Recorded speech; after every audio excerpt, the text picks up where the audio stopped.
इस video को like करें, हमारे चैनल को सब्सक्राइब कर बेल आइकन जरूर प्रेस करें और लेटेस्ट वीडियो सबसे पहले देखने के लिए।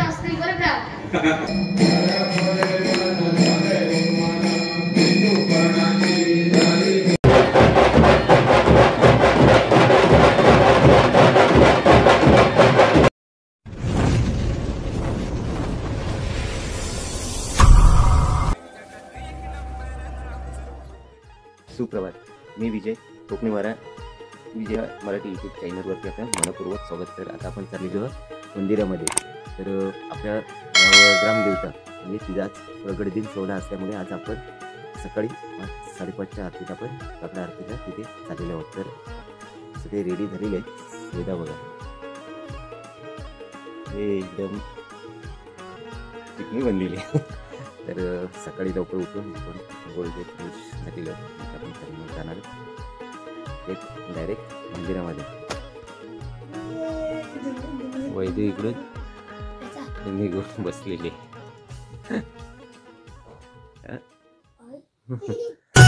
विश्वाची माऊली गाय तुझा आधार है आम्हाला।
आता आपण निघालेले आहोत ग्रामदेवता आपली मंदिराकडे आणि पुढे त्याच्यानंतर त्या मंदिरामध्ये कीर्तन चालूच आहे। खेळचे कीर्तनकार आहेत, छोटं बालिका आहे। त्याच्यानंतर रात्री चौकटीतलं राज्य म्हणून एक नाटक आहे 2 अंकी, ते आपल्याला रात्री पाहायला भेटणार आहे। त्याची व्हिडिओ आपण पुढच्या ह्याच्यामध्ये पुढच्या भागामध्ये टाकणारच आहोत। आणि दुसरी गोष्ट म्हणजे व्हिडिओ आवडली तर लाईक, शेअर आणि सबस्क्राईब नक्की करा। चला बाय।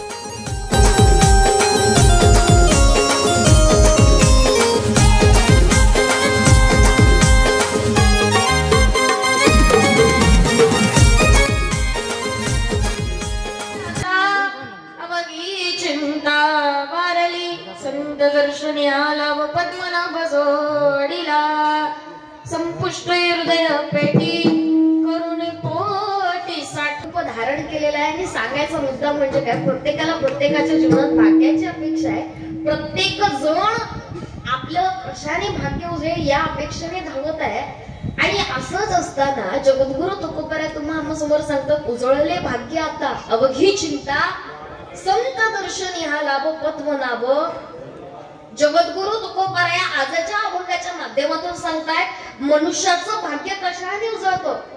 आपल्या लोकांनी आपल्याला जवळ करून आपलं भाग्य उजळत नाही, पण आपल्या लोकांचं गोड गैरसमज काय असतो माहितीये का, लोकांनी आपल्याला जवळ केलं की आपलं भाग्य, लोक आता जवळ करतील तो माझं नाव किती मोठं आहे, माझं नाव या समाजामध्ये आहे। पण हे सगळं काही असलं तरी लोकांनी आपल्याला जवळ करणं भाग्याचं। मग कोणी जवळ करावं तर त्या भगवंताने आपल्याला जवळ करावं। कोणी जवळ करावं, संतांनी जवळ करावं।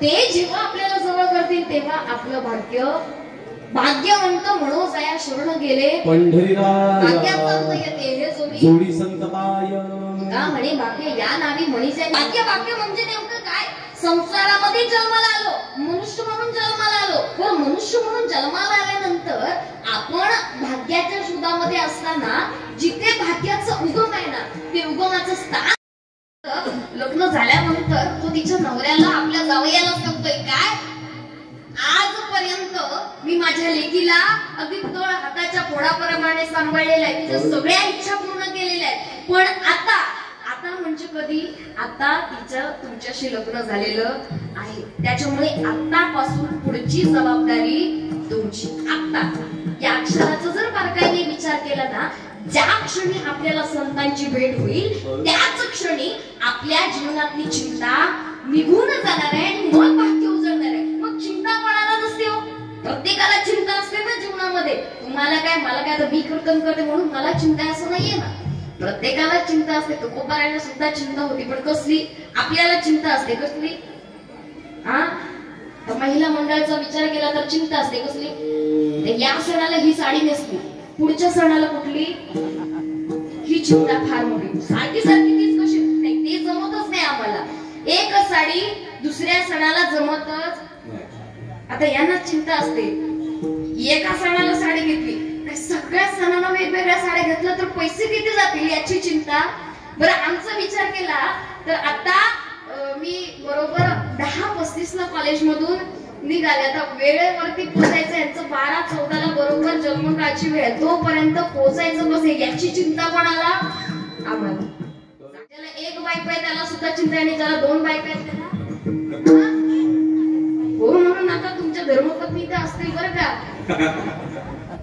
चिंता प्रत्येकाला, ज्याला एक बायको आहे त्याला सुद्धा चिंता आहे, ज्याला 2 पत्नी आहेत त्याला सुद्धा चिंता आहे, जो झोपडीत राहतो त्याला सुद्धा चिंता आहे, जो बंगल्यामध्ये राहतो त्याला सुद्धा चिंता आहे, जो गरीब आहे त्याला सुद्धा चिंता आहे, जो श्रीमंत आहे त्याला सुद्धा चिंता आहे. फक्त फरक एवढाच आहे, झोपडीत राहणाऱ्या व्यक्तीला चिंता आहे कसली? आज पोट भरलं उद्याचं पोट भरेल याची चिंता आहे, आणि श्रीमंत असणाऱ्या बंगल्यामध्ये राहणाऱ्या माणसाला चिंता आहे पोटभर खाल्लंय, पण पोटभर खाल्ल्यानंतर झोप कशी लागेल याची चिंता आहे, आणि त्या झोपेसाठी गोळ्या. फरक इतकाच आहे. तसाच फरक गरीब आणि श्रीमंताच्या चिंतेमध्ये आहे. अक्षर बोला की तुम्ही तुमच्यासाठी एवढं धावपळ करून आले, तुम्ही जर बोलतच नाही तर कसं होईल? बोला बोलत चला, माझी भाषा कळते ना? नाही असं म्हणूच शकत नाही, इथलीच आहे मी तुमच्या इथले. सापडलंय हे अक्षर आपल्या कधी समोर येतं? ज्यावेळी एखादी वस्तू हरवलेली असावी का नसावी? किती सांगते यांच्या आवाजच येत नाही. सकाळी काही जेवण आले की आता जेवणाची वाट पाहताय. एखादी वस्तू हरवलेली असावी का नसावी? असावी, बरोबर. मग एखादी वस्तू हरवण्याच्या अगोदर ती आपल्याकडे असावी का नसावी? असावी, बरोबर आहे ना? मग त्याचप्रमाणे कधी तुकोबारायला संतांची संगती लाभली तेव्हा सापडलेलं आहे. म्हणजे काय? भगवंत आपल्याकडे अगोदर होताच, भगवंत आपल्याकडे अगोदर होताच. फक्त आता त्यांनी त्याची भक्तिभावाने पूजा केली, आपण सुद्धा जर भक्तिभावाने पूजा केली ना तर असलेला परमात्मा, आपल्याकडे असलेला परमात्मा जो काही काळासाठी हरवलेला आहे, कशाच्या माध्यमातून? तर आपल्याला मोहरूपी माया झालेली आहे, आपल्याला या संसाराची माया झालेली आहे, आणि त्या मायेच्या अवस्थेमध्ये आपल्यापासून, आपल्यामध्ये आणि भगवंतामध्ये एक पुसटशी रेषा निर्माण झालेली आहे. आपलं जे मन आहे, आपले जे हृदय आहे, आपलं जे अंतःकरण आहे, त्याला मोहाची काजळी जळलेली आहे. ती जेव्हा काजळी बाजूला होईल ना तेव्हा माझ्या भगवंता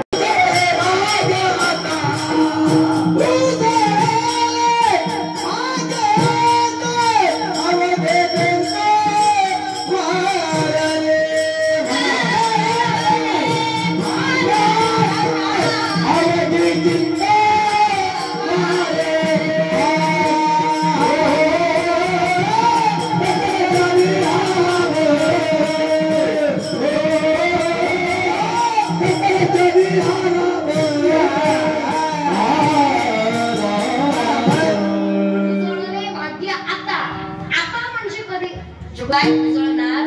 मग आता म्हणजे नेमकं काय? आता या अक्षर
विनू सरांचा फोन होता आता लॉन लावायचा आहे, मी पण बाहेर आहे. Lawn Vinu sir